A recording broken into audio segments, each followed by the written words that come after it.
一个曾经统治了半个中国，疆域从东北一路铺到中亚，让宋朝皇帝夜夜睡不好觉的民族，怎么就像从地球上被人按了删除键一样，消失得干干净净？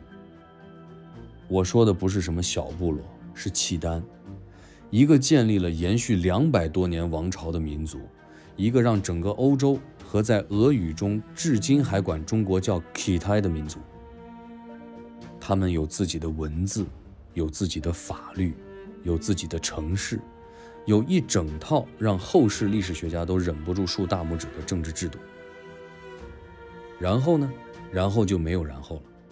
翻开今天中国的56个民族名单，你一个个的往下找，找到眼睛都酸了，也找不到契丹这2个字。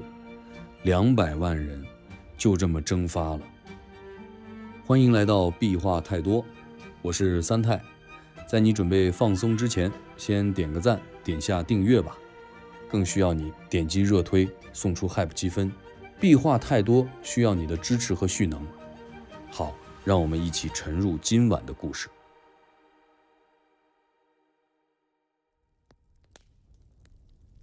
要聊契丹的消失，我们得先搞清楚他们到底有多厉害，不然你体会不到那种就这么没了的震撼感。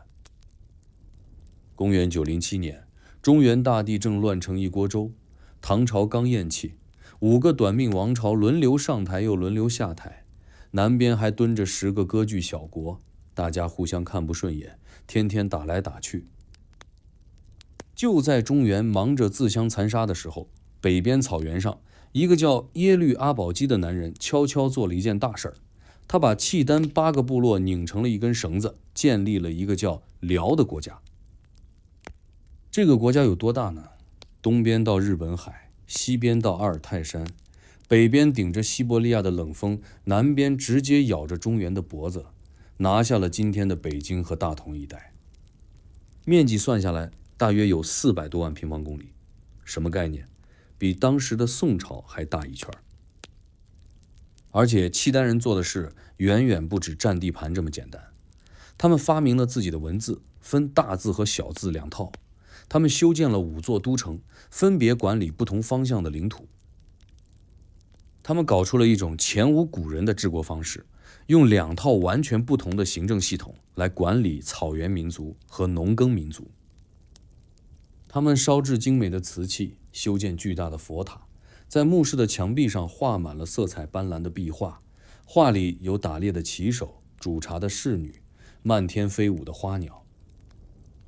这不是一群只会骑马砍人的野蛮人，这是一个有血有肉、有审美、有智慧的完整文明。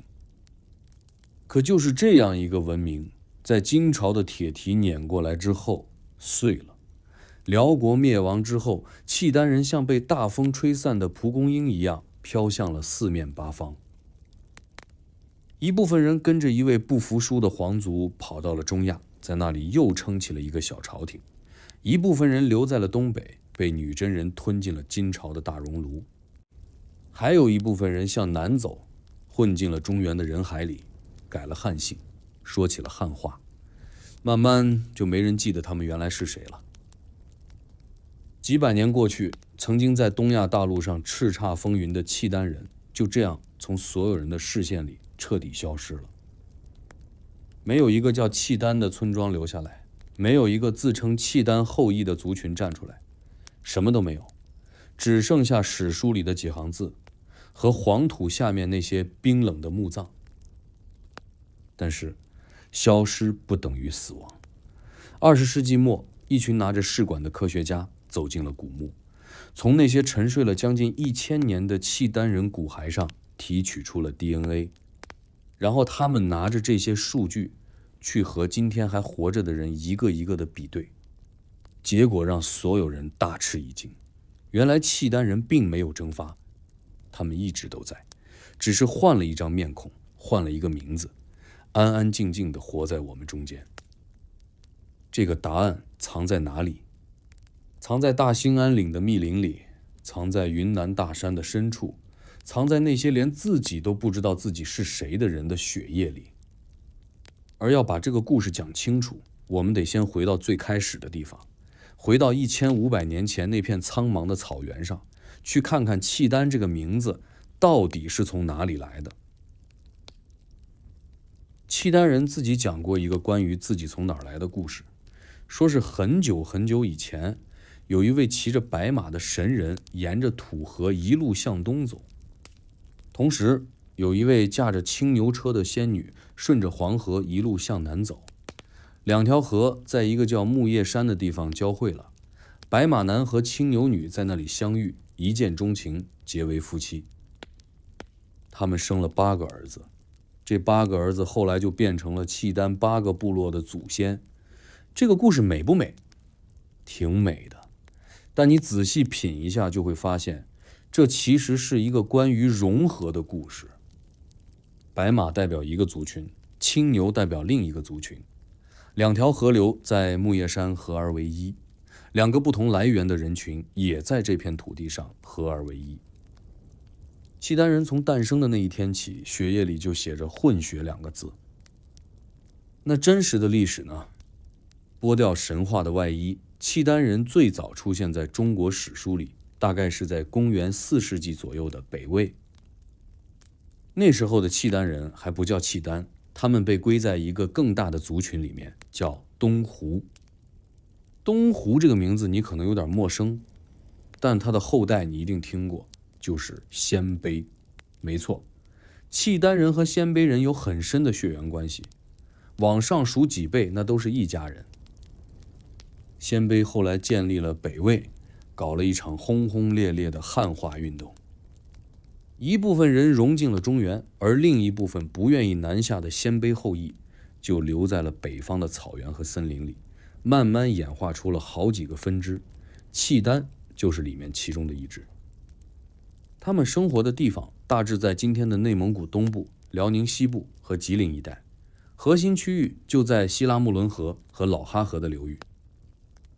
这片地方说好听点叫草原与森林的过渡带，说难听点就是两头不沾的尴尬地带。往北是大兴安岭的密林，冬天零下30-40度，冻得狼都不想出门。往南是农耕区的边缘，是汉人种地的地方。契丹人夹在中间，既不是纯粹的森林猎人，也不是纯粹的草原牧民，更不是种地的农夫。他们呢是什么都干一点，放牧、打猎、捕鱼，偶尔也种点杂粮，哪个季节适合干什么就干点什么。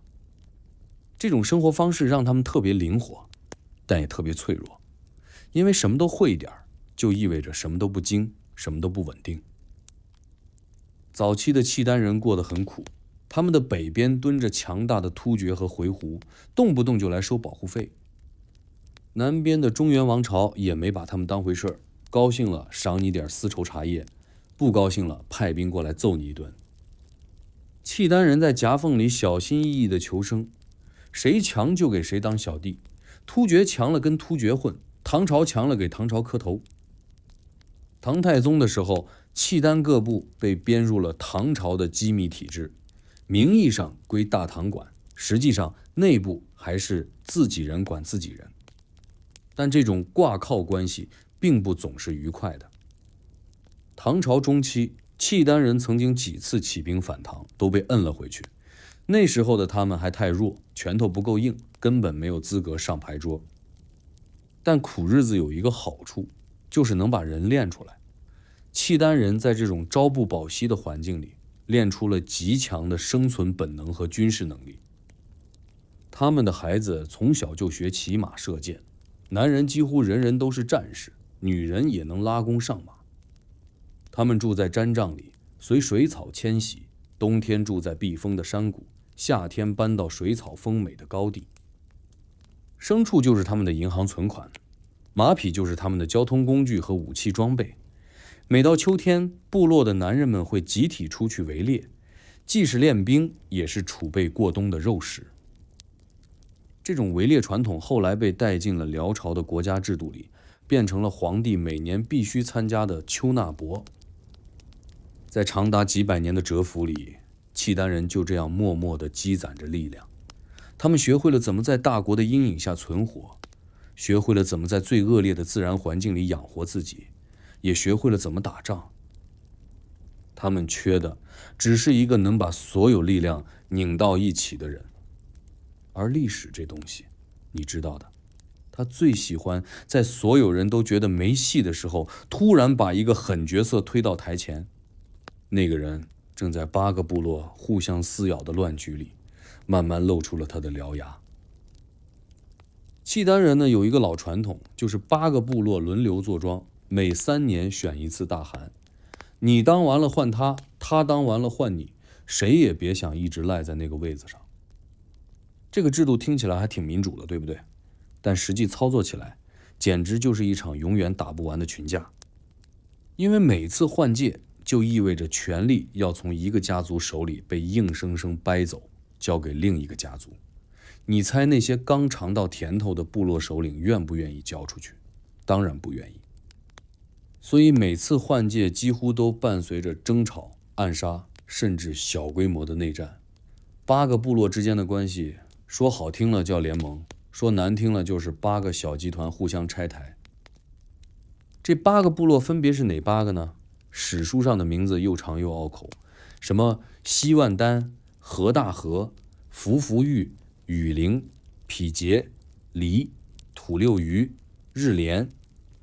你不用记这些名字，记住一点就行，他们彼此独立，各有各的地盘，各有各的牲畜和人口，各有各的小心思。8个部落共同推举一个大汗来处理对外事务，比如跟唐朝打交道、抵御外敌什么的。但在内部事务上，每个部落的首领才是自己地盘上真正的老大。大汗的权力其实很有限，更像是一个协调人，而不是一个说一不二的君主。这种松散的联盟结构有一个致命的弱点，就是形成不了合力。8个部落各怀鬼胎的时候，对外就是一盘散沙。打仗的时候，你出300人，我出200人，另一个部落觉得这事儿跟自己没关系，干脆不出人，赢了抢功劳，输了互相甩锅。这就是为什么在很长一段时间里，契丹人的军事实力其实并不弱，单个部落拿出来都很能打，但合在一起反而经常被人欺负。突厥来了，被突厥压着打；回鹘来了，又被回鹘一顿猛揍。唐朝强盛的时候，更是把他们当成了北方边境上一群听话的附庸。你可能会问，那为什么不改呢？为什么不学学中原王朝搞个中央集权？原因很简单，因为没有人有那个实力，8个部落的力量差距不大，谁也吃不掉谁。你想当老大，其他7个联合起来收拾你，这就形成了一个非常稳定的谁也别想出头的格局。而且这种轮流坐庄的传统已经延续了很久，它变成了一种习惯法，一种大家默认的规矩。谁敢打破规矩，就是跟所有人为敌。但是历史上有一样东西比规矩更强大，那就是时势。唐朝末年，中原陷入了巨大的混乱，安史之乱把大唐的元气打没了一大半，之后藩镇割据、宦官专权、农民起义，一波接一波。到了公元907年，唐朝正式灭亡。对契丹人来说，这意味着什么？意味着南边那个一直压着他们的大手突然松开了，不仅松开了，而且中原的混乱还给他们送来了一样好东西，大量的汉人逃民。这些汉人带来了农耕技术、手工业技术、冶铁技术、建筑技术，甚至还有行政管理的经验。契丹人突然发现自己面前摆着一个千载难逢的机会窗口。就是在这样的背景下，迭腊部里出了一个不安分的年轻人，他的名字叫耶律阿保机。迭腊部是8个部落里比较强的一支，阿保机的家族更是迭腊部中地位最高的一支。但按照老规矩，就算你是最强部落里最显赫的家族出来的人，你当了3年大汗，也得乖乖把位子让出来。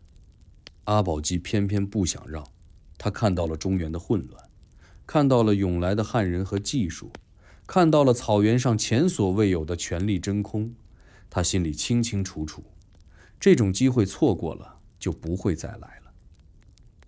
要么在这一代人手里完成统一，要么8个部落继续吵吵闹闹的这样下去，再过个几百年，阿保机的选择注定要让很多人的血流进草原的泥土里，但也正是这个选择，把一个松散的部落联盟推上了帝国的轨道。他接下来要做的事，会让每一个熟悉他的人都大吃一惊，也会让契丹这2个字从此刻进整个东亚的历史里。耶律阿保机第一次当上大汗的时候，大约是公元906年。按照老规矩，他干3年就应该下来换人了，但3年到了，阿保机没动。各部落的首领们开始交头接耳，心里都犯嘀咕：这小子什么意思？不打算交权了？他们派人去提醒，阿保机笑呵呵地应付着，嘴上说着再等等再等等，屁股纹丝不动。又过了1年，还是不让。终于其他部落忍不住了，联合起来发动了叛乱，逼他交出汗位。这场叛乱前前后后折腾了3次，史书上叫朱棣之乱，因为带头闹事儿的就是阿保机自己的几个亲弟弟和堂兄弟。你看，连亲兄弟都看不下去了，可见阿保机这个人有多不讲武德。但阿保机能走到这一步，靠的可不是蛮干，他是一个极其聪明、极其有耐心的政治动物。在当上大汗之前，他就已经花了很多年经营自己的势力。他四处征战，打士维、打西族、打小股的唐朝边军，每次打赢了，都把战利品和俘虏分给跟着自己的人。他用胜利笼络人心，用利益绑定追随者，慢慢在身边聚起了一批铁杆支持者。等到他坐上汗位的时候，他手里的兵力和资源已经远远超过了其他任何一个部落首领。面对3次叛乱，阿保机展现了他最可怕的一面，每次都能平定，每次都不赶尽杀绝。他打败了叛乱者之后，并没有大开杀戒，而是选择了饶恕，把带头的人抓回来，骂一顿，收缴兵权，然后放了。为什么？因为他还需要这些部落的人口和战斗力。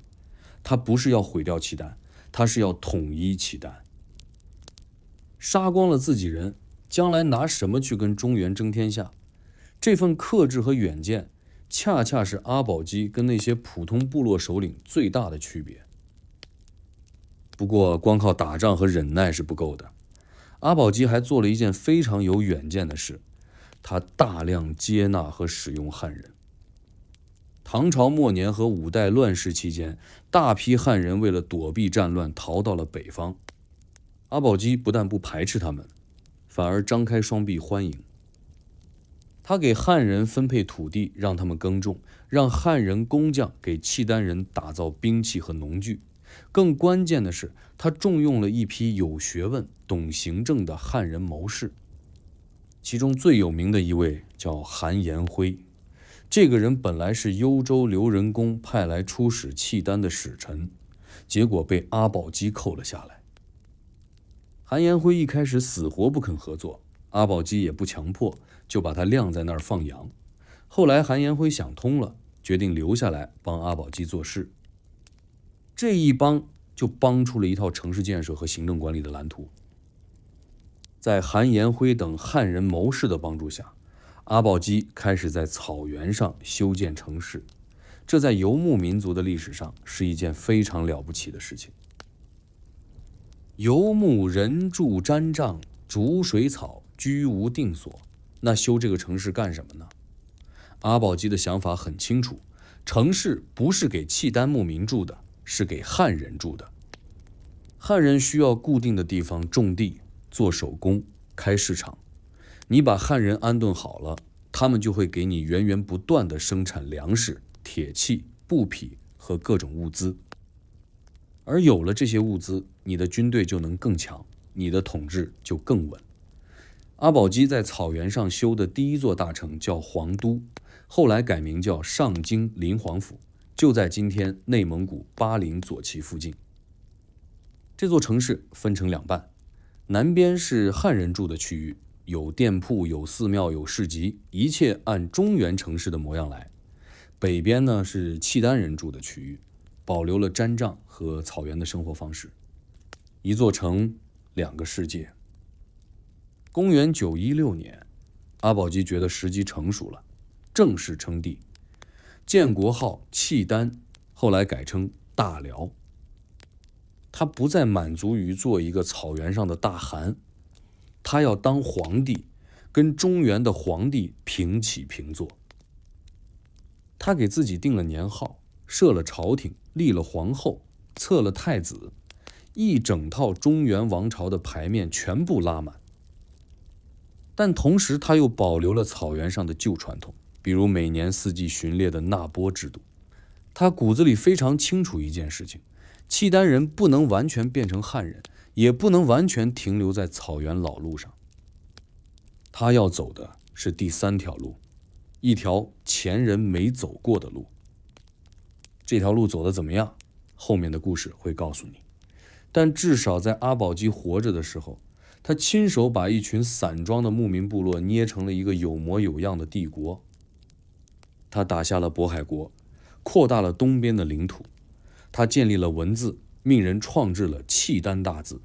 他重新定义了什么是契丹。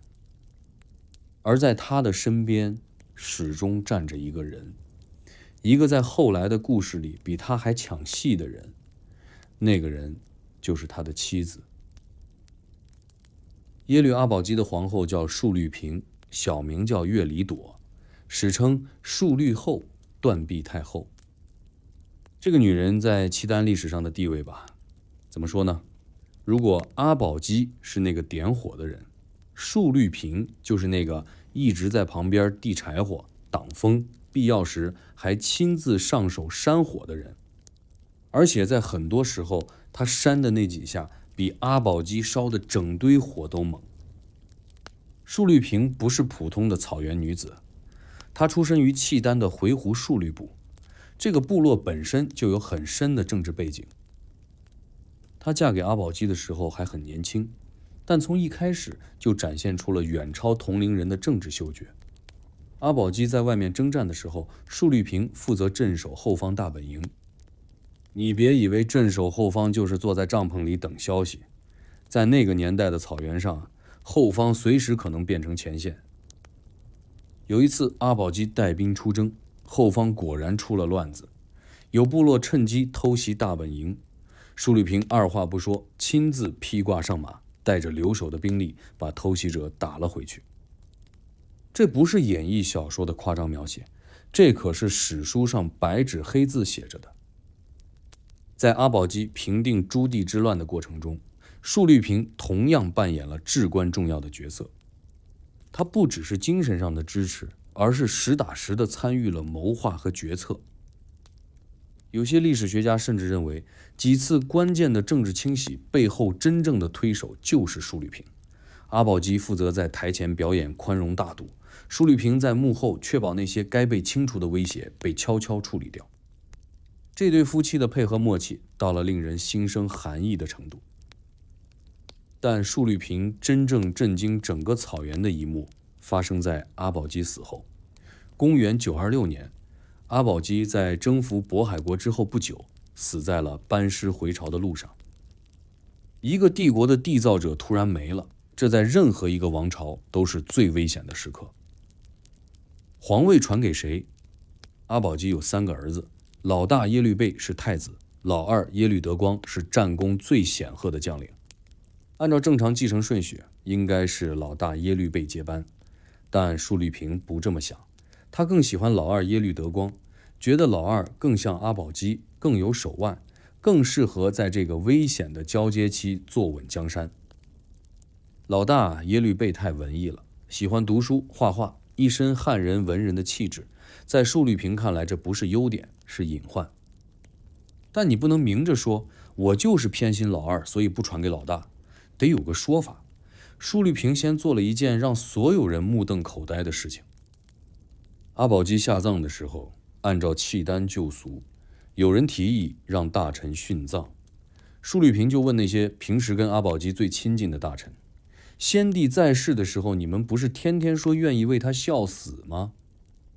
现在先帝走了，你们谁愿意跟着去伺候他？”那些大臣一听，脸都绿了，支支吾吾不敢接话。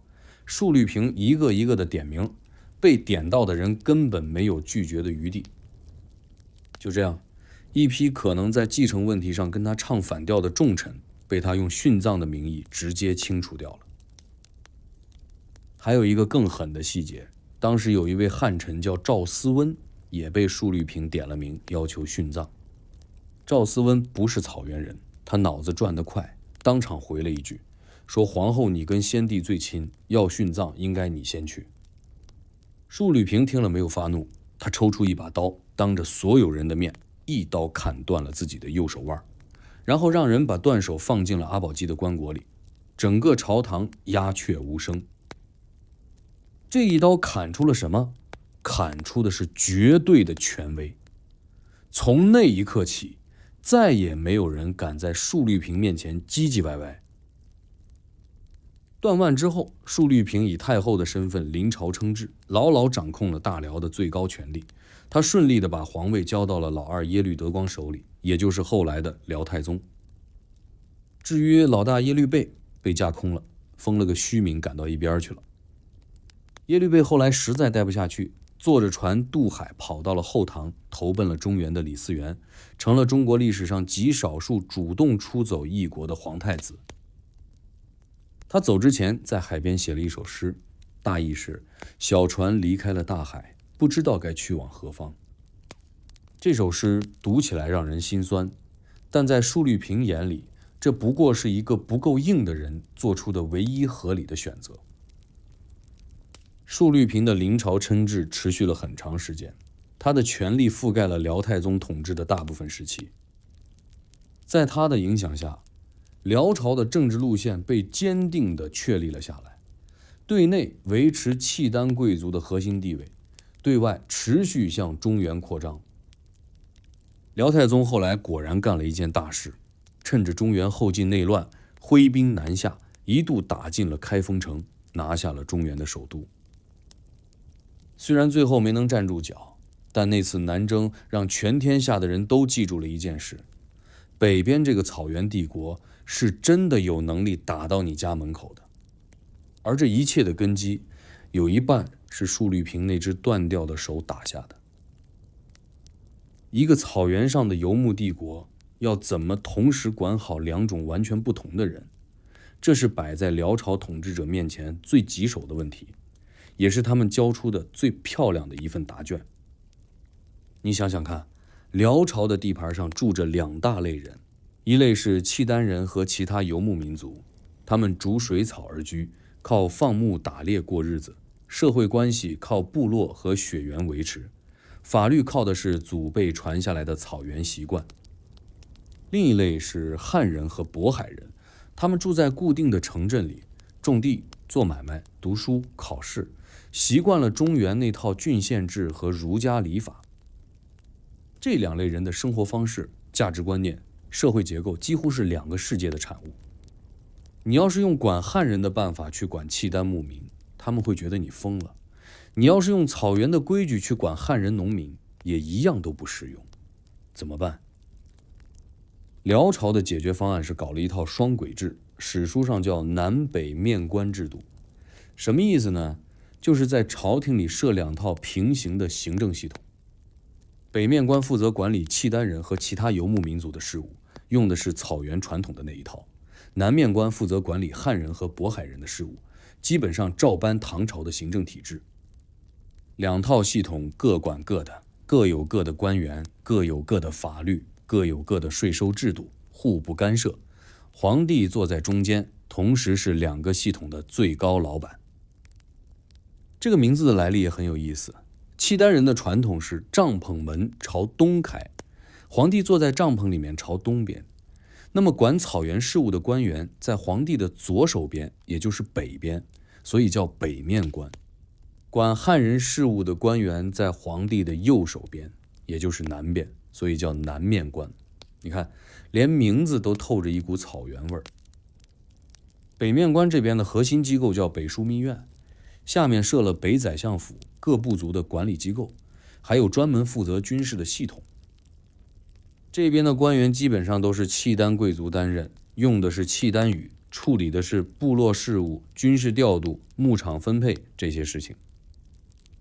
契丹人之间打官司也归北面官系统来裁决，依据的是契丹人自己的习惯法。南面官这边呢，核心机构叫南枢密院，下面设了中书省、尚书省、六部、御史台，完全就是唐朝那套班子的翻版。这边的官员大部分是汉人，用的是汉语，处理的是农业税收、城镇管理、科举选才这些事情。汉人之间打官司依据的是中原的法律。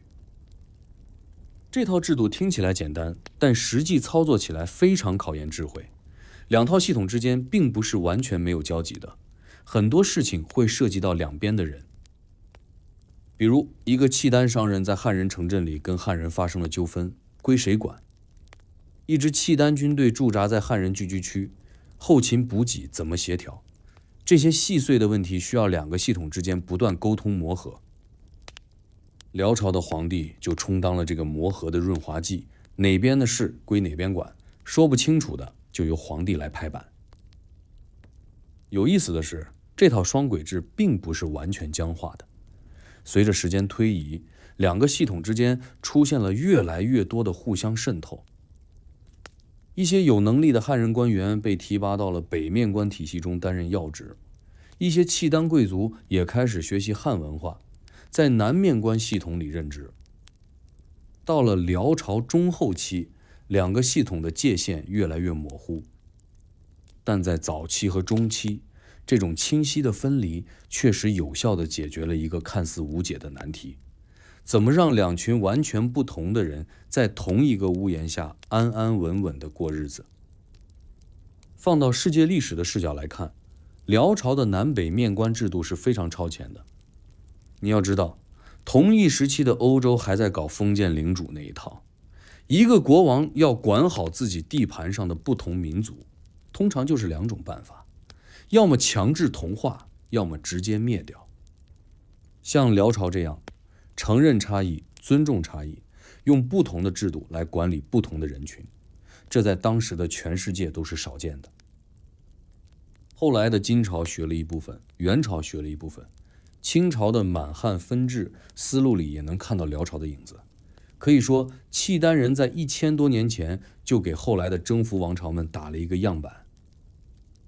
当然，制度再好也需要实力来撑着。辽朝在最强盛的时期，拥有一支让整个东亚都发抖的军事力量，同时坐拥草原的骑兵优势和中原的物资供应。这种组合让他们成为了当时东亚大陆上最令人头疼的存在，而他们最大的对手就是南边那个同样庞大但气质完全不同的帝国，叫宋。这两个帝国之间的碰撞，打出了一个影响深远的结果，一个让后世争论了1000年都没吵出定论的结果。辽和宋的关系从一开始就不对付，两个帝国之间横着一块地，叫燕云16州，大致相当于今天的北京、天津、大同一带。这块地原本是中原的领土，但在5代十国的乱世里，后晋的开国皇帝石敬瑭为了借契丹的兵力帮他打天下，把这16个州拱手送给了辽太宗耶律德光。这一送，就像是把中原北方大门的钥匙交给了契丹人。燕云16州不只是一块普通的土地，它是华北平原的北大门，有山脉，有关隘，有天然的防御屏障。丢了这块地，中原就等于在北方裸奔，契丹骑兵想南下，随时可以长驱直入，一马平川，无遮无挡。宋朝建立以后，收复燕云16州就成了几代皇帝心里的一根刺。宋太祖赵匡胤专门设了一个封装库攒钱，说要么拿钱买回来，要么攒够军费打回来。结果钱还没攒够，人就没了。宋太宗赵光义倒是真动了手，2次北伐，2次都被辽军打得灰头土脸。尤其是第2次高梁河一战，赵光义身上中了箭，坐着驴车一路狂奔逃回来，把面子丢得干干净净。从那以后，宋朝在对辽的军事行动上就有了严重的心理阴影，不是不想打，是真的打怕了。辽朝这边呢，日子过得也没那么舒坦。虽然打赢了宋朝的2次北伐，但辽朝自身也有一大堆内部问题要处理。经过几代皇帝的更替，宫廷里的权力斗争越来越激烈。到了辽圣宗耶律隆绪即位的时候，他还是个小孩子，真正掌权的是他的母亲萧太后萧绰。萧绰是辽朝历史上又一位了不得的女性，跟述律平一样强势，但手段更细腻。她整顿了内政，稳定了朝局，然后把目光投向了南边。公元1004年，萧太后和辽圣宗亲自率领大军南下，兵力号称20万。辽军一路势如破竹，穿过河北平原，直接打到了黄河边上的澶州城下。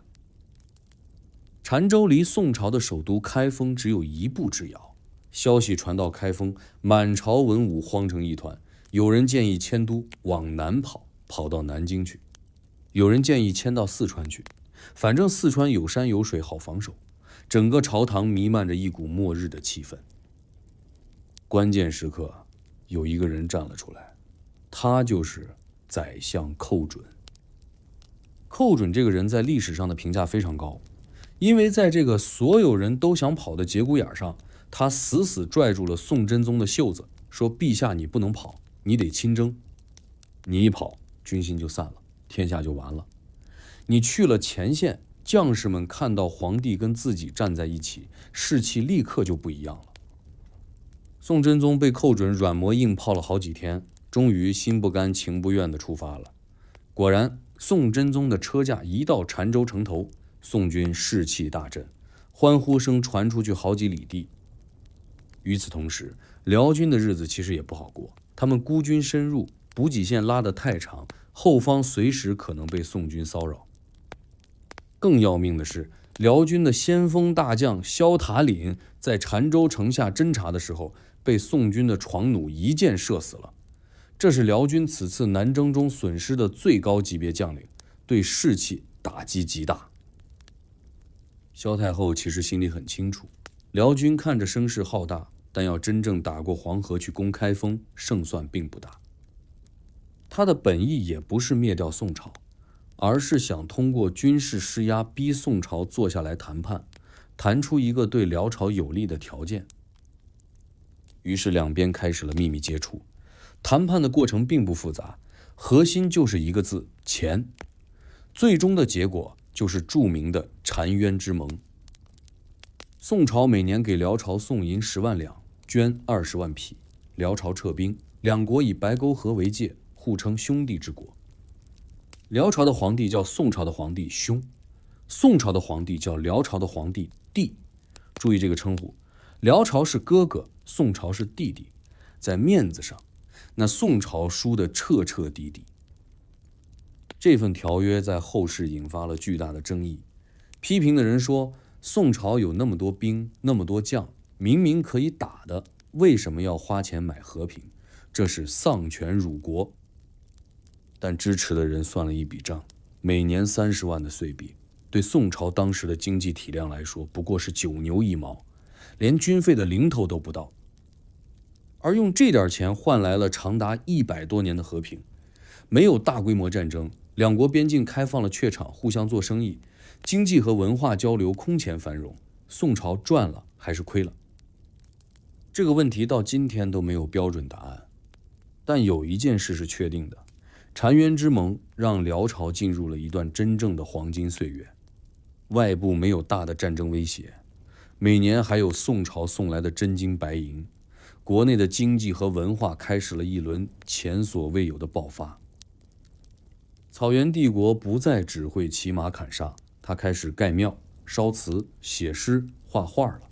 那个被中原人称作蛮夷的契丹，正在悄悄地变成另一个模样。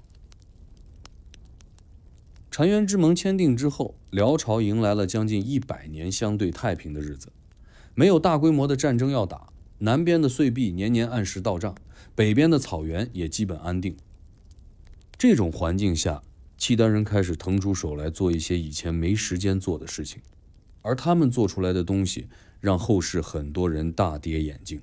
因为人们总觉得游牧民族嘛，除了骑马射箭就是吃肉喝酒，文化2个字跟他们搭不上边儿。但辽朝的契丹人用事实证明，你们想错了。先说文字，阿保机在世的时候就下令创制了契丹大字，那是参考汉字的结构搞出来的一套表意文字，笔画方方正正，远远看着跟汉字挺像，但完全不是一回事儿。后来觉得大字不太好用，又搞了一套契丹小字，这回参考的是回鹘文的拼音原理，更灵活一些。2套文字并行使用，大字用于官方文件和碑刻，小字用于日常书写。虽然到今天学者们还没有完全破解契丹文字，很多碑文上的内容我们还读不懂，但光是发明了2套文字这件事本身，就足以证明这不是一个简单的游牧部落，而是一个有自觉文化意识的文明体。再说建筑，辽朝留下来的建筑遗存放到今天来看依然令人惊叹。最有名的大概是山西应县的木塔，全名叫佛宫寺释迦塔。这座塔建于辽清宁2年，也就是公元1056年，纯木结构，没有用1根铁钉，高度超过67米，是现存世界上最高最古老的木塔。它在那里站了将近1000年，经历了无数次地震、战火和风雨，到今天还站着。你去山西看到它的时候，会有一种很奇妙的感觉，就是契丹人造的东西，居然比好多后来的王朝造的都结实。除了应县木塔之外，辽朝还修建了大量的佛塔和寺庙，分布在今天的内蒙古、辽宁、河北、山西一带。契丹人对佛教的热情超出很多人的想象。辽朝中后期，佛教几乎成了国教，皇室带头修庙供佛，贵族们捐钱刻经，民间也到处是大大小小的佛堂。然后是瓷器，辽朝有一种非常独特的陶瓷品种，叫辽三彩，它跟唐三彩有血缘关系，但风格明显不同。辽三彩的造型带着浓烈的草原气质，有做成皮囊壶形状的，有做成马镫形状的，有做成鸡冠壶形状的。这些器型一看就知道是游牧民族的东西，因为它们最初是皮质或者木质容器的样子。契丹人学会了烧瓷之后，把自己熟悉的日用品样子搬到了瓷器上来。这种文化嫁接非常有意思，技术是从中原学来的，但审美是自己的。除了辽三彩，辽朝的白瓷和绿釉瓷也烧得相当不错，有些精品的工艺水平可以和同时期宋朝的产品相媲美。最让人着迷的是辽朝的墓葬壁画，这些壁画大多画在契丹贵族的墓室墙壁上，内容丰富的让人目不暇接。有出行图，画的是墓主人骑着高头大马前呼后拥出门打猎的场景；有宴饮图，画的是帐篷里摆满了酒肉，乐师在一旁弹奏的聚会场面；有四季山水图，春天的花，夏天的树，秋天的雁，冬天的雪，一面墙就是一整年；还有侍者图，画的是端着盘子捧着茶壶的仆人们排着队伺候主人的日常。这些壁画用色大胆，线条流畅，人物表情生动，很多细节保存至今依然清晰可辨。通过这些画，你可以非常直观地看到1000年前契丹贵族的生活到底长什么样。他们穿什么衣服，戴什么帽子，骑什么样的马，养什么样的狗，连桌上摆的是什么菜都能看得一清二楚。辽朝的5座都城也值得一提。上京灵皇府是政治中心，中京大定府是后来的行政重心，东京辽阳府管理原来渤海国的地盘，南京西津府就是今天的北京，西京大同府扼守着通往中原的咽喉。5座城市各有各的功能，形成了一个覆盖整个帝国的行政网络。其中南京西津府的规模和繁华程度已经相当可观，城里有市场，有酒楼，有寺庙，有学校，街上汉人、契丹人杂居来往，很有几分国际都市的味道。北京后来能成为中国的首都，辽朝在那里打下的城市基础功不可没。所有这些成就加在一起，呈现出的是一幅跟蛮族这个标签完全不同的图景。契丹人在保留自身草原传统的同时，大方地吸收了中原文化、佛教文化甚至西域文化的养分，然后用自己的方式消化重组，创造出了一种独特的混合型文明。这种文明既不完全是草原的，也不完全是中原的，它就是契丹的。但文明这种东西有一个残酷的规律，当创造它的人开始躺在成果上享受的时候，衰落的种子往往已经悄悄埋进了土里。辽朝的黄金时代大概持续到了辽道宗耶律洪基这一朝，然后一切就开始往下坡走了。往下坡走的原因说起来其实一点都不新鲜，翻开任何一个王朝的衰亡史，你都能看到差不多的剧本：上层腐化，内部撕裂，离心离德。只不过发生在一个草原帝国身上的时候，这种衰落会带着一种特别的讽刺感，因为契丹人赖以起家的本钱，就是他们作为游牧民族的那股子狠劲儿、韧劲儿和凝聚力。当这些东西一点点流失的时候，这个帝国的根基就在无声无息中被抽空了。辽道宗是一个很有意思的皇帝，他本人的文化素养相当高，精通汉文，会写诗，喜欢佛法，还酷爱打猎。单独拿出任何一条来看，都不算什么大毛病。但问题在于，他把全部精力都花在了这些爱好上面，国家大事基本上扔给了臣下去打理。而他最信任的那个臣下，恰好是辽朝历史上最大的奸臣之一耶律乙辛。耶律乙辛这个人极其擅长一件事，就是往皇帝耳朵里灌迷魂汤。他知道辽道宗喜欢什么，烦什么，怕什么，每一句话都说到皇帝心坎上。在辽道宗的纵容下，耶律乙辛的权力膨胀到了一个恐怖的地步，他开始排除异己，凡是跟自己不对付的人，不管是汉臣还是契丹贵族，统统想办法搞掉。而他做的最令人发指的事情，是害死了辽道宗的皇后萧观音和太子耶律俊。萧观音是辽朝历史上有名的才女，写的一手好诗词，人也漂亮，但她跟耶律乙辛不对付，曾经在辽道宗面前说过耶律乙辛的坏话。耶律乙辛怀恨在心，精心策划了一个圈套，伪造证据，诬陷萧观音与灵官私通。辽道宗居然信了，萧观音被赐死，临死前写了一首绝命词，字字泣血。太子耶律俊因为是萧观音的儿子，也被耶律乙辛视为眼中钉。耶律乙辛编造了太子谋反的罪名，辽道宗再一次选择了相信。最后太子被废，被流放，在流放途中离奇死去。一个皇帝亲手毁掉了自己的妻子和继承人，而操纵这一切的不过是一个弄权的小人。这种事情在历史上不是第一次发生，但每次看到都让人觉得荒唐。耶律乙辛后来的下场也不好，东窗事发后被辽道宗赐死，但伤害已经造成了，皇后死了，太子死了，朝堂上的忠臣良将被清洗了一大批，整个统治集团的元气大伤。更深层的损害在于，这一连串的冤案让契丹贵族们对皇室的信任出现了严重的裂痕。大家心里都在想，皇帝连自己老婆孩子都保不住，他还能保住谁呢？他还能保住这个国家吗？但辽朝的问题远远不只是一个昏君加一个奸臣那么简单，更根本的变化发生在整个契丹社会的机体里面。经过100多年的和平岁月和物质积累，契丹贵族阶层的生活方式发生了巨大的转变。他们开始大量建造豪华的宅邸，蓄养成群的奴仆，追求精致的饮食和华丽的服饰。很多契丹贵族子弟从小在城市里长大，读汉人的书，穿汉人的衣服，连骑马射箭都不怎么练了。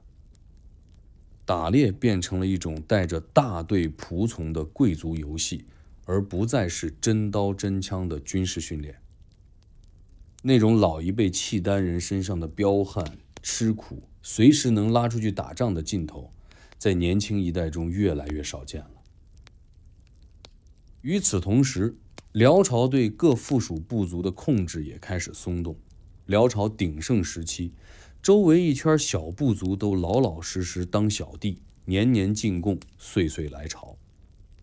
但随着辽朝中央实力的下降，那些小部族开始蠢蠢欲动，尤其是东北方向的女真各部，他们一直被契丹人压在最底层，当牛做马，干脏活累活。契丹人每年到女真人的地盘上去打猎，顺手就强征女真人的好马、好鹰、好貂皮，甚至强抢女真人的妻女。这种压迫在辽朝强盛的时候，女真人忍了，但当辽朝露出疲态的时候，仇恨就变成了火药桶，只需要一点火星就会炸开。辽朝最后一位有机会力挽狂澜的皇帝，大概是辽道宗的孙子天祚帝耶律延禧。但这位天祚帝不但没有力挽狂澜的能力，他本人就是那根点燃火药桶的火柴。在他的治下，辽朝的一切问题都被成倍放大，所有该来的灾难全都来了。而从白山黑水之间走出来的那个人，已经磨好了他的刀。女真人住在辽朝的东北角，大致在今天的黑龙江、吉林一带，那片被长白山和黑龙江夹着的苦寒之地。这里冬天漫长的让人绝望，大雪能把整个村子埋掉半截，河面上的冰厚到可以跑马车。女真人就在这种环境里打猎、捕鱼、养马，种点粗粮，日子过得粗糙但结实。他们的身体素质极好，男人从小在雪地里摸爬滚打，个个都是天生的战士。但在辽朝的统治框架里，女真人的地位很低，属于被管着、被炸着、被看不起的那一类人。辽朝对女真人的压迫是系统性的，每年辽朝的使臣到女真部落来，打着各种名目征收贡品，要好马，要海东青，要上等的貂皮人参。这些东西本来就是女真人赖以为生的家底，被辽朝一年一年的搜刮，苦不堪言。更让人受不了的是辽朝使臣的态度，趾高气扬，颐指气使，看女真人就像看自家的牧羊犬一样。有些使臣到了女真部落，看上了谁家的女人就直接带走。女真人敢怒不敢言，这种侮辱一次两次还能忍，年年如此，恨意就一层一层的往骨头里渗。女真人的内部结构跟契丹的早期有点像，也是一堆部落松散的凑在一起。其中最大的一支叫完颜部，住在暗出湖水流域，也就是今天黑龙江的阿什河一带。完颜部出了一个人，叫完颜阿骨打，这个名字在后来的历史里成了辽朝的噩梦。阿骨打是完颜部首领完颜乌雅术的弟弟，后来接替哥哥成为了部落首领。他这个人有两个特点，第一是武力值极高，据说能拉300斤的硬弓，骑射功夫在整个女真各部中数一数二。第二是心思极深，看起来粗犷豪放，实际上每一步棋都算得很远。阿骨打很早就意识到，女真人要想不被契丹人骑在头上过一辈子，唯一的出路就是打。但要打仗，首先得把女真各部统一起来。阿骨打花了好几年时间，软硬兼施，把周围的女真部落一个一个收服。有的是靠联姻拉拢，有的是靠威望感召，有的就是直接打服。等到他觉得差不多了，手底下能调动的兵力凑到了大约2500人，他做了一个在当时看起来疯狂至极的决定，起兵反辽。2500人，对，你没看错，辽朝当时的总兵力少说也有几十万，就算打个对折，再打个对折，拉出来也是女真人的好几十倍。2500人去打一个帝国，这不是蚂蚁撼大象吗？但阿骨打有他的底气，他太了解辽朝的虚实了。他知道辽朝的军队纸面上很强，但实际上已经烂了。那些契丹贵族子弟兵养尊处优多年，早就不是当年在草原上嗷嗷叫的猛士了。辽朝的地方驻军更是一盘散沙，指挥混乱，装备老旧，士气低迷。而女真人呢，个个都是从冰天雪地里练出来的真家伙，仇恨就是他们最好的燃料。公元1114年，阿骨打正式起兵，第一战打的是宁江州，辽朝在东北的一个军事据点。女真骑兵像一把尖刀一样插了进去，辽军几乎没组织起像样的抵抗就被击溃了。消息传到辽朝中央，天祚帝耶律延禧没当回事儿，一群野人闹事而已，派个将军带几万人过去收拾一下就完了。他派出了一支号称10万的大军去镇压，结果这10万大军在出河店遇上了阿骨打的主力，一战就崩了。史书上说那天刮着大风，女真骑兵顺风冲锋，辽军逆风列阵，还没接敌就被吹得睁不开眼，然后一触即溃，兵败如山倒。出河店之战是一个历史性的转折点，辽朝第一次意识到，这个东北角的女真部落不是普通的叛乱，而是一场真正的威胁。而对女真人来说，这场胜利的意义不仅仅是军事上的，更是心理上的。他们突然发现，原来那个压在头上200年的庞然大物，打一下居然就碎了。从此以后，越来越多的部族投奔阿骨打，他的兵力像滚雪球一样迅速膨胀。公元1115年，阿骨打正式建国，国号大金，定都会宁府，也就是今天黑龙江的阿城一带。他选金这个字是有讲究的。契丹人的辽朝，辽在契丹语里据说有铁的意思。阿骨打说金比铁贵，我的国号就要压你一头。这股子不服气的劲头贯穿了整个金朝早期的历史。从此，东亚的政治版图上多了一个新玩家，而这个新玩家的第一个目标就是把辽朝彻底从地图上抹掉。天祚帝的末日正在加速到来。天祚帝耶律延禧这个人，如果生在太平年代，大概会是一个还过得去的富贵闲人。他最大的爱好就是打猎，而且不是普通的打猎，是那种带着几千人浩浩荡荡出去，在山林里一待就是几个月的那种豪华版打猎。春天猎天鹅，秋天猎鹿，冬天猎虎，一年四季排得满满当当。朝廷的大臣要找他汇报工作，经常得骑着马追到猎场里去，在帐篷外面排队等皇帝射完最后一箭才能说上话。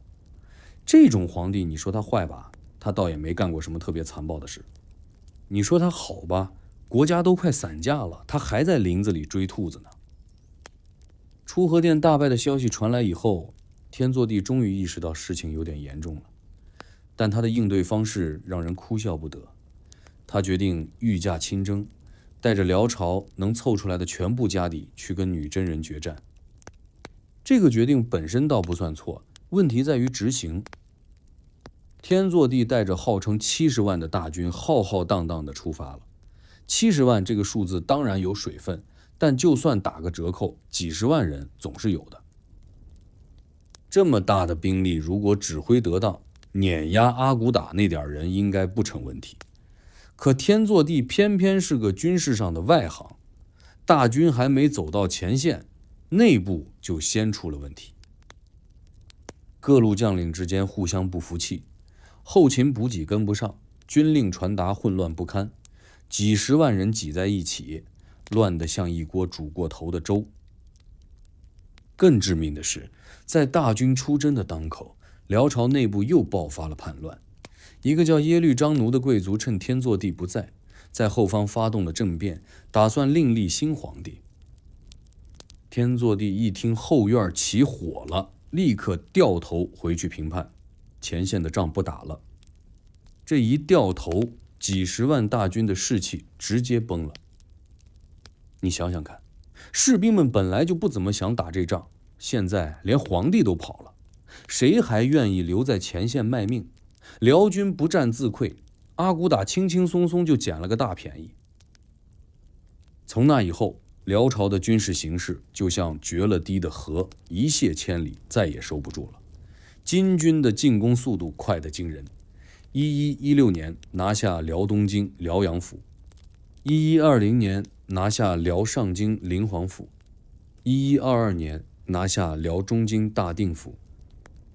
辽朝经营了200年的5座都城，像多米诺骨牌一样，一座接一座的倒下去。每丢一座城，就有一大批契丹贵族和官员投降金朝，有些是被打投降的，有些是主动投降的，因为他们看得出来大势已去，早点投降还能保住家产和性命。天祚帝在这个过程中做了什么呢？跑，他一路往西跑，从中京跑到西京大同府，从大同府跑到草原深处，从草原跑到阴山脚下。每到一个地方就试图集结残兵，每次集结起来还没站稳脚，就又被金军撵着跑。他身边的人越来越少，忠诚的将领要么战死了，要么投降了，最后连贴身侍卫都凑不齐了。堂堂一个帝国的皇帝，沦落到了跟流寇差不多的境地。在这段逃亡的过程中，辽朝内部又发生了一件分裂事件。一部分不愿意跟着天祚帝继续跑的契丹贵族，拥立了另一个宗室耶律纯，在南京称帝，建立了一个小朝廷，史称北辽。这个小朝廷存在的时间很短，很快就被金军灭掉了。但它的出现说明了一个残酷的事实，到了这个地步，连契丹人自己都不认天祚帝了。他不是被敌人抛弃的，他是被自己人抛弃的。公元1125年，天祚帝在逃往西夏的途中被金军追兵截获，束手就擒。金朝给了他一个带有侮辱性质的封号，叫海滨王，意思就是把你扔到最偏远的海边去，了此残生。据说他在被俘后还活了几年才死，死的时候身边冷冷清清，没有一个契丹旧臣在旁。从阿保机建国到天祚帝被俘，辽朝一共存续了209年，一个曾经横跨大半个东亚大陆的帝国，在短短10几年的时间里就被彻底摧毁了。城池被占了，宫殿被烧了，国库被搬空了，皇族被俘了。如果故事到这里就结束了，那契丹人的命运就是一部标准的王朝覆灭悲剧，跟历史上无数个灭亡的国家没什么两样。但契丹人的故事偏偏没有在这里结束，因为在天祚帝被追得到处乱窜的同一时间，有一个人做了一个完全不同的选择。他没有跟着天祚帝跑，也没有向金朝投降，他带着手底下最后的200骑兵，转身朝着西边骑去了。西边是大漠，是戈壁，是中亚的辽阔高原，那个方向没有退路，只有未知。但他觉得未知总好过灭亡。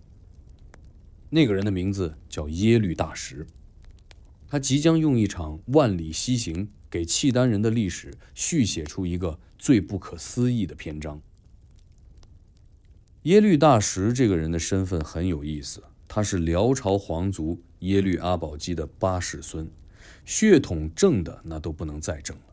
但他跟那些只知道享乐的晚期契丹贵族完全不一样。他考过进士，是辽朝历史上极少数通过科举考试的皇族成员，汉文化功底相当扎实。同时，他又没丢掉契丹人的老本行，骑射功夫一流，打仗有勇有谋。你可以把他理解为一个文武双全的末世贵族，既能读书又能开弓，放在太平年代是个全才，放在乱世里就是那种最后站着的人。辽朝崩盘的过程中，耶律大石一直在前线打仗，他打过几场漂亮的防守战，但架不住整体大势已经烂到了根子上。天祚帝跑路的时候，耶律大石跟他会合过一次，2个人见了面，耶律大石劝天祚帝收拾残部往西撤，找一块根据地喘口气，再图后继。天作地不听，他还做着反攻的美梦，觉得再集结一拨人就能翻盘。耶律大石看着这位一路跑一路丢人的皇帝，心里大概很清楚，跟着他只有死路一条。于是他做了一个决定，带着自己手下的人马脱离天作地，独自往西走。这个西不是往西挪100公里找个地方躲着，而是真正意义上的万里西行。耶律大石带着大约200骑兵，从辽朝的西北边境出发，穿过蒙古高原，翻过阿尔泰山，进入了今天新疆和中亚的地带。一路上风沙漫天，补给艰难，随时可能遇到不友好的部落。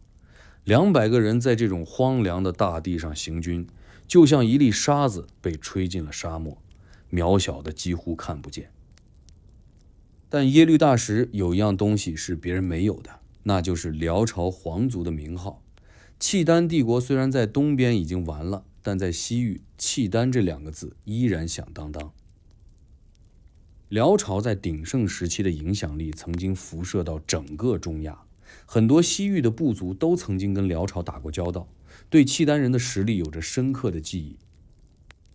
耶律大石打着大辽皇族的旗号一路往西走，沿途不断有游牧部落来投奔，有些是之前就曾属于辽朝的部族，听说辽朝皇族来了，赶紧过来表忠心。有些是在中亚混得不好的小部落，想找一棵大树靠着，一路走一路收人。等耶律大石到达中亚腹地的时候，他手底下已经有了好几万人马。公元1131年前后，耶律大石在叶密利，也就是今天新疆的峨敏县一带，正式称帝，建立了一个新政权。这个政权在中国史书里叫西辽，在中亚和西方的史料里叫喀喇契丹，意思就是黑契丹。国虽然小了很多，但架子是完整的，有皇帝，有朝廷，有官员体系，有军队，延续的就是辽朝那一套。耶律大石给自己选了个年号叫延庆，这个名字本身就透着一股不甘心的味道，延续国运，再庆复兴。西辽建立之初，地盘并不大，夹在周围一堆中亚政权和部族之间，但耶律大石展现了极其出色的军事和外交才能。他先稳住了周边的游牧部落，该拉拢的拉拢，该教训的教训。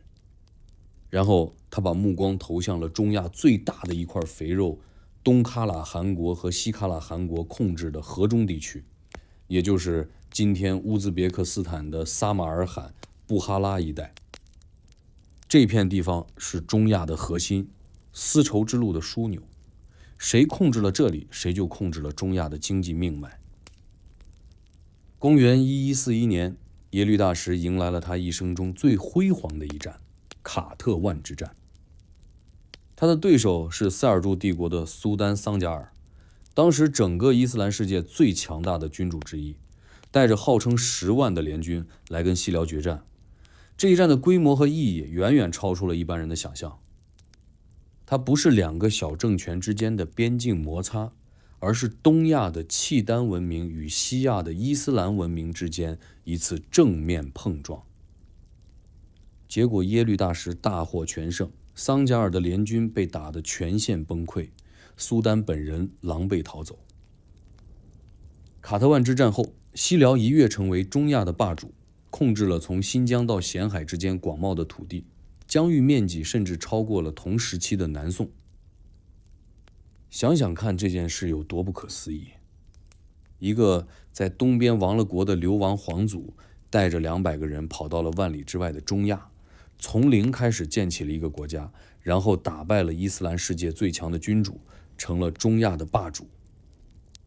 这种事情放在小说里都嫌夸张，但它是真的。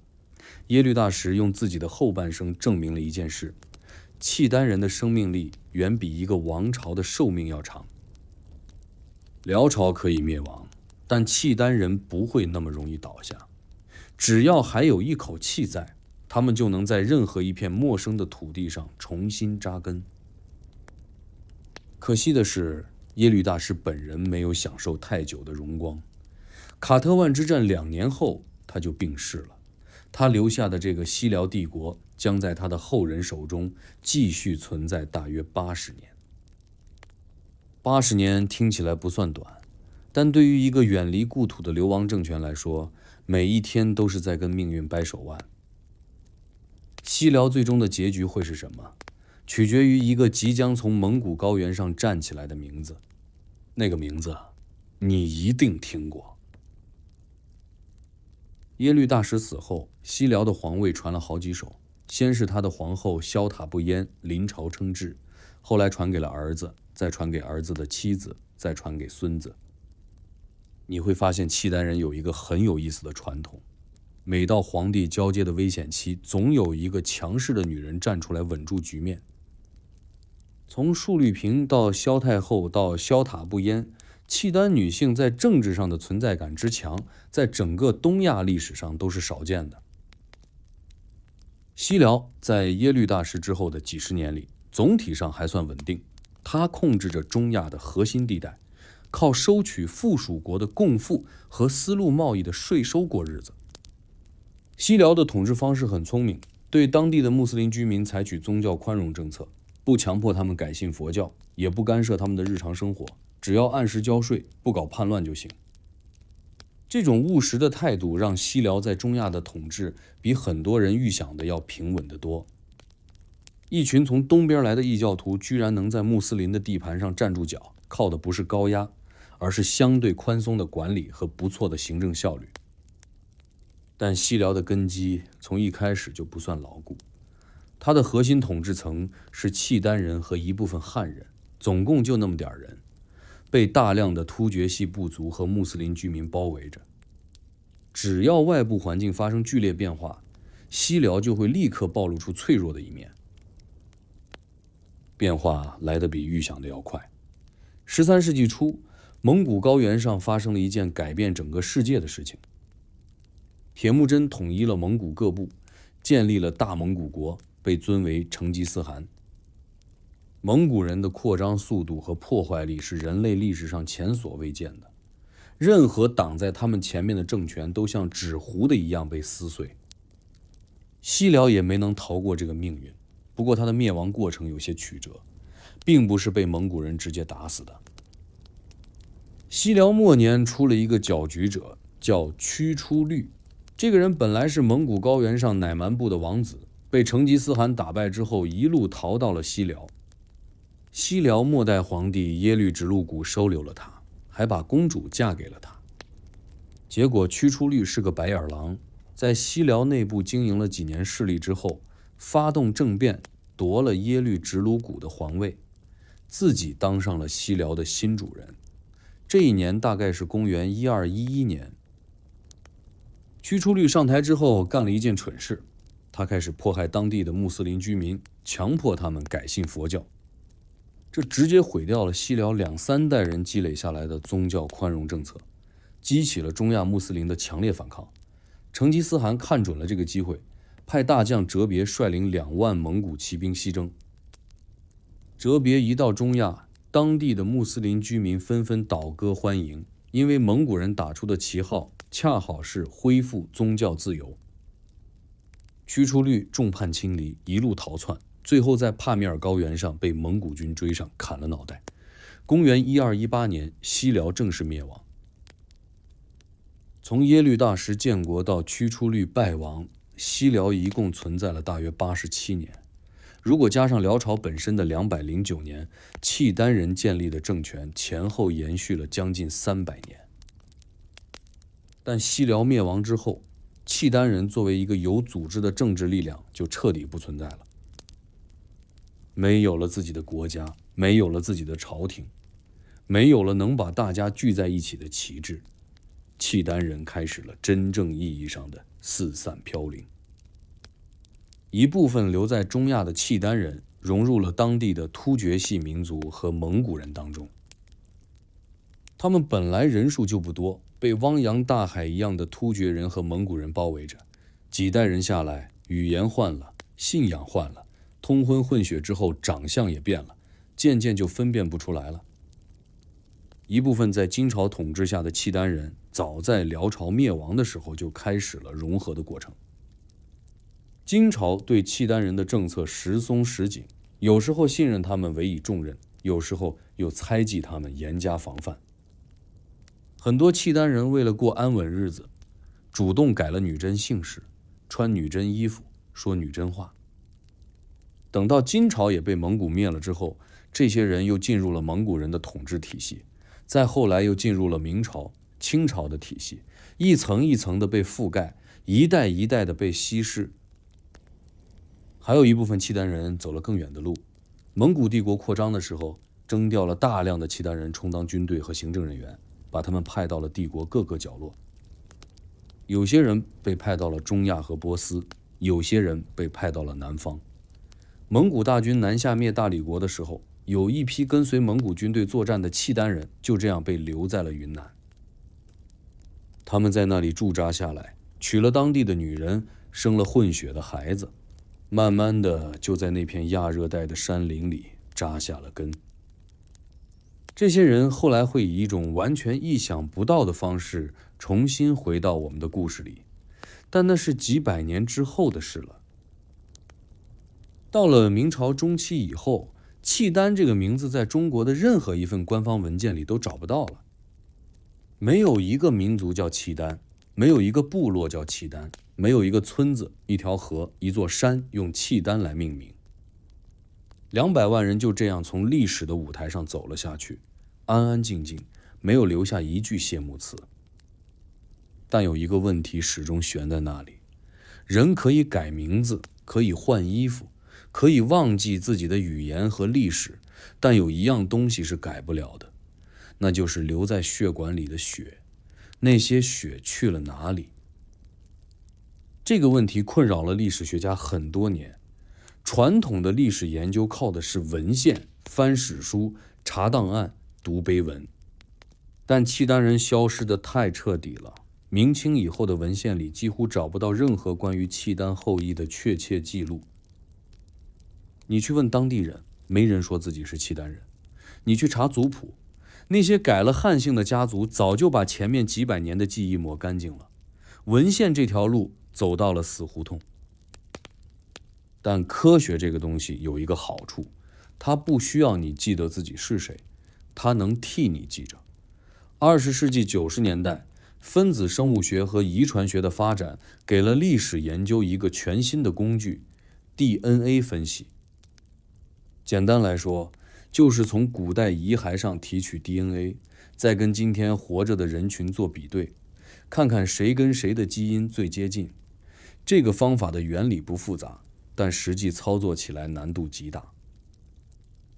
古代 DNA 保存条件苛刻，提取和检测的技术要求非常高，稍有不慎就会污染样本，导致结果作废。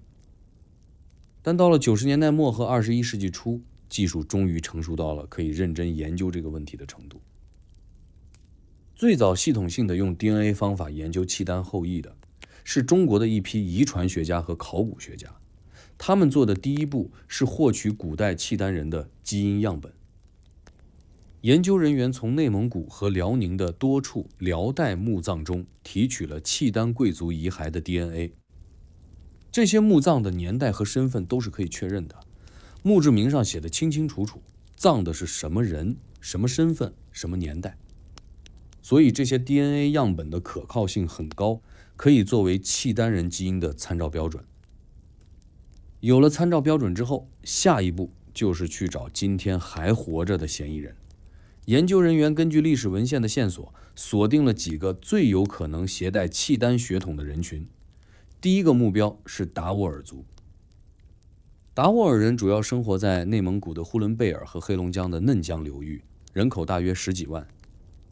这个民族很早就被一些历史学家怀疑跟契丹人有关系，因为他们的语言里保留了大量跟契丹语相似的词汇，他们的传统生活方式也跟史书上描述的契丹人有很多重合之处。但怀疑归怀疑，没有硬证据，谁也不敢下定论。第二个目标让很多人感到意外，是云南省保山、临沧一带的一个特殊人群，当地人管他们叫本人。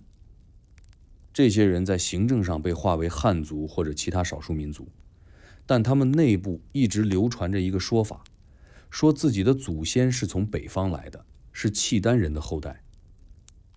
有些家族的族谱里还记载着祖上姓耶律或者姓萧，这两个姓氏恰好是契丹人最主要的两大姓。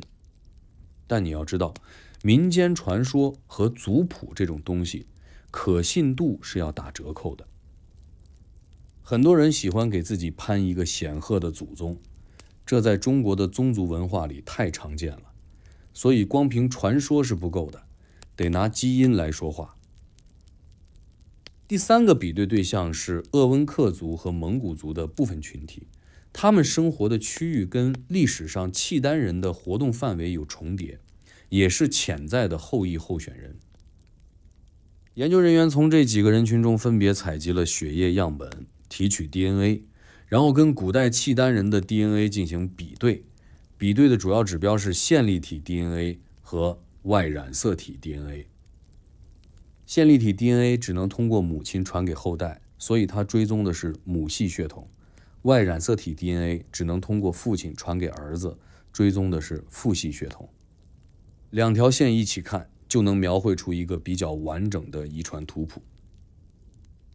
结果出来以后，学术界为之震动。达斡尔族的 DNA 样本跟古代契丹人的基因吻合度非常高，在所有被检测的现代人群中是最接近的。这意味着达斡尔族极有可能是契丹人最直系的后裔之一。他们的祖先很可能就是辽朝灭亡之后留在东北地区的那一部分契丹人，在漫长的岁月里保持着相对独立的族群结构。虽然名字变了，语言变了一些，但基因里的核心密码一直没有丢。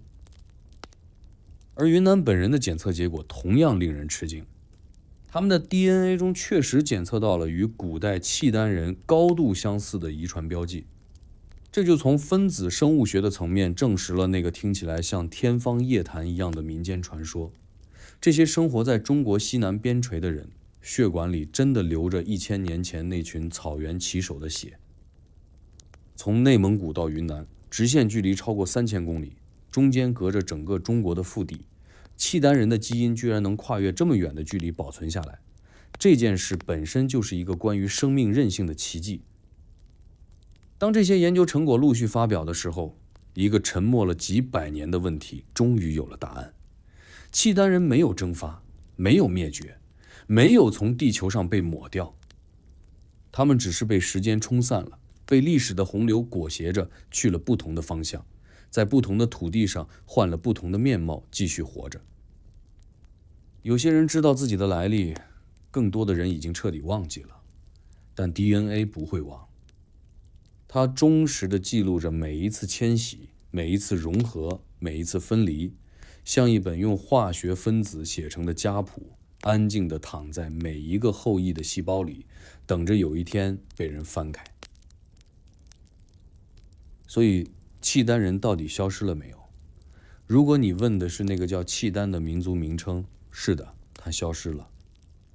今天的中国没有一个民族叫契丹，没有一张身份证上的民族栏写着契丹。从这个意义上说，契丹确实不存在了。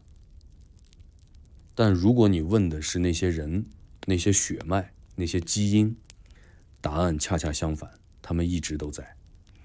他们在大兴安岭的达斡尔族村落里挤牛奶、打曲棍球；他们在云南的大山里种茶、赶集，讲着带有北方残留痕迹的方言；他们在蒙古族的血液里，在汉族的血液里，在满族的血液里，甚至在中亚某些突厥民族的血液里。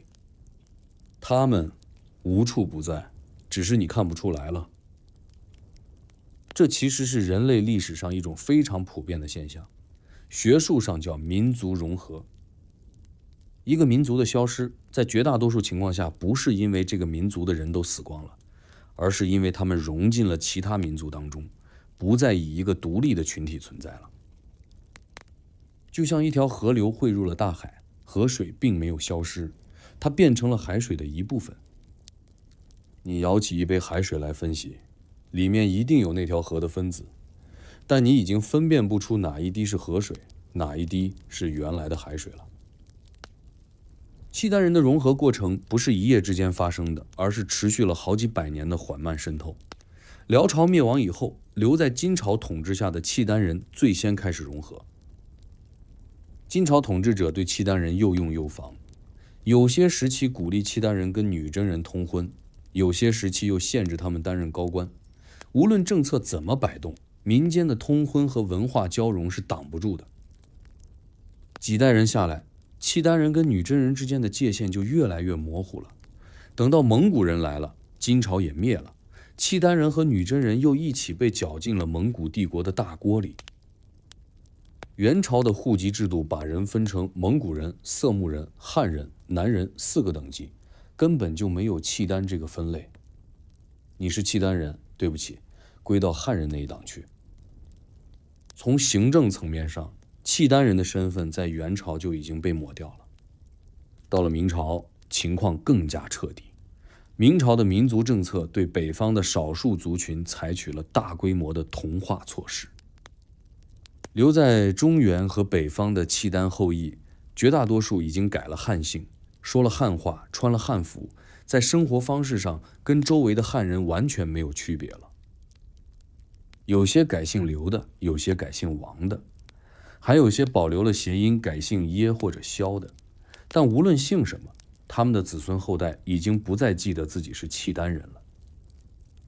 记忆这种东西，3代人不提就会变淡，5代人不提就会消失，10代人不提就连痕迹都找不到了。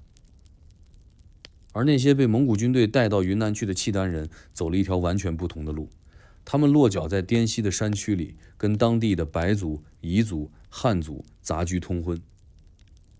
由于地处偏远，信息闭塞，这些人反而比中原和东北的契丹后裔更好地保留了一些关于自身来历的记忆。有些村子里的老人一直口口相传，说我们的祖先是从北方骑马来的，是大辽国的人。有些家族的祠堂里供着写有耶律或者萧姓的祖先牌位，但这些口述和族谱长期以来都被当作民间故事，没有人当真。直到 DNA 的证据出来，大家才恍然大悟，原来老人们说的是真的。这件事给我们的启示远不止于契丹人本身。你随便在中国的大街上拉一个人来做基因检测，他的 DNA 里大概率藏着好几个古代民族的痕迹。